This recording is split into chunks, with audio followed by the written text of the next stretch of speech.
I was thinking as I was just taking in just such a beautiful service, is when I was in rabbinical school. Gosh, I can't believe it's been over 6 to 10 years ago. But they used to say in class, when there's a white elephant in the room, express it, right?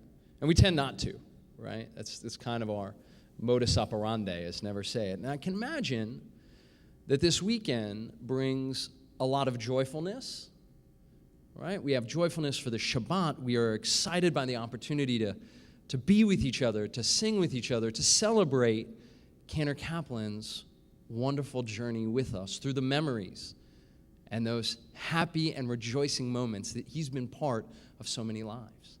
And there's a touch of sadness that also touches us at that time for those same memories, for those same joys, for those same sorrows, for it's those memories and joys were sad as Cantor moves to the next journey, the next chapter in his life. And I can imagine that the announcement this week also of me leaving also brought some sense of joy because he's out of here, but also sadness as well. But I'll talk about that another time.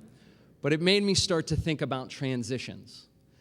And I was thinking about rabbinical school in Cincinnati, Ohio, and Amy, our dog Koufax, and I lived in this great area. It was a hip area before I became a suburbanite, known as Mount Adams, a hillier version of Midtown along the Ohio River.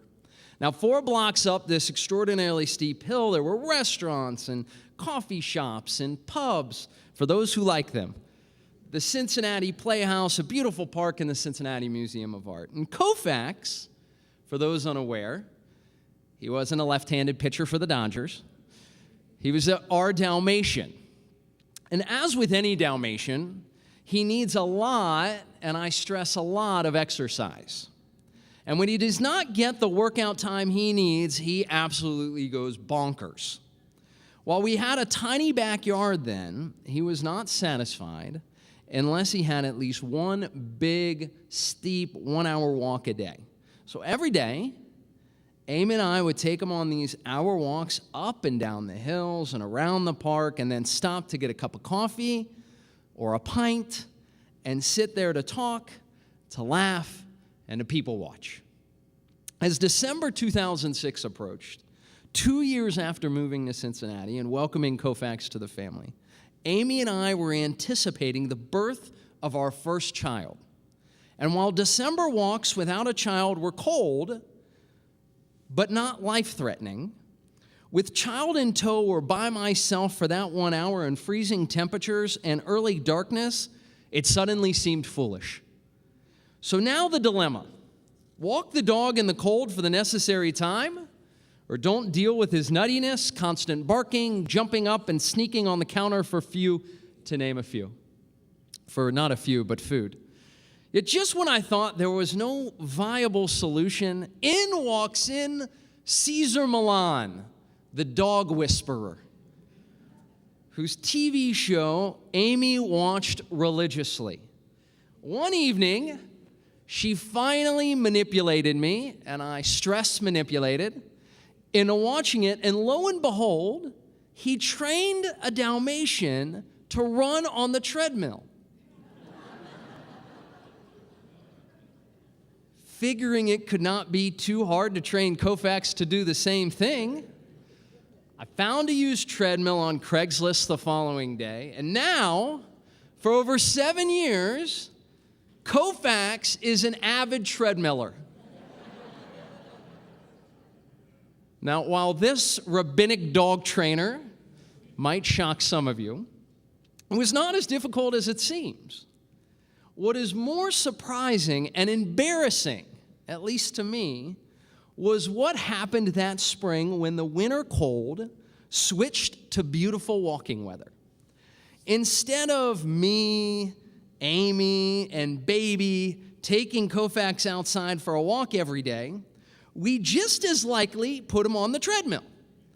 And there is even a picture of him on the treadmill running with me typing on the computer, feet propped up on a table, watching television. Additionally, Zohara, who would have taken these walks when she was so small, saw Mommy walking on the treadmill 2 years later and exclaimed, "Mommy, why are you on a dog toy?"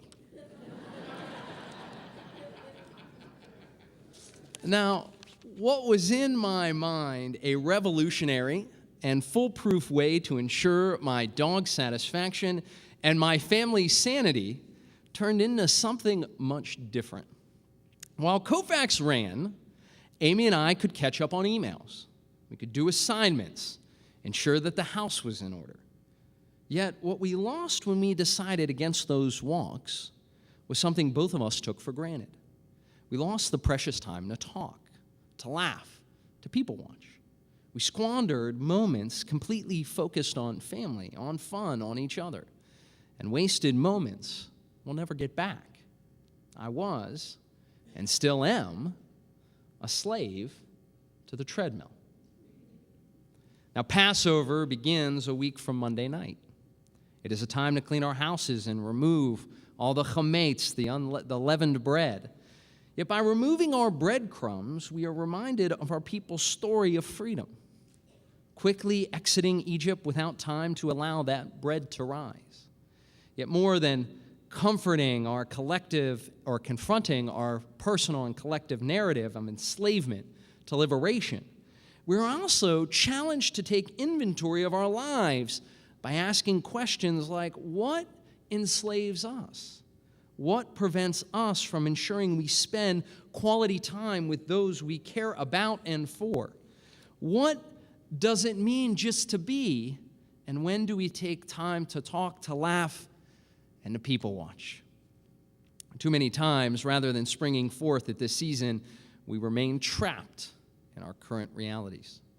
Passover, being a time of rebirth, provides us that time to come alive again from that cold and lifeless winter. It provides us an opportunity to recommit to the things that make us whole, to remind ourselves of those moments, to find and experience the beauties within our midst. So this Passover, I encourage you and challenge you to find your treadmill, that thing that enslaves you. Is it a phone? Is it a television, a computer? Is it our daily chores? Is it our after-hours work? And then pledge to be liberated by not wasting another moment. Shabbat Shalom.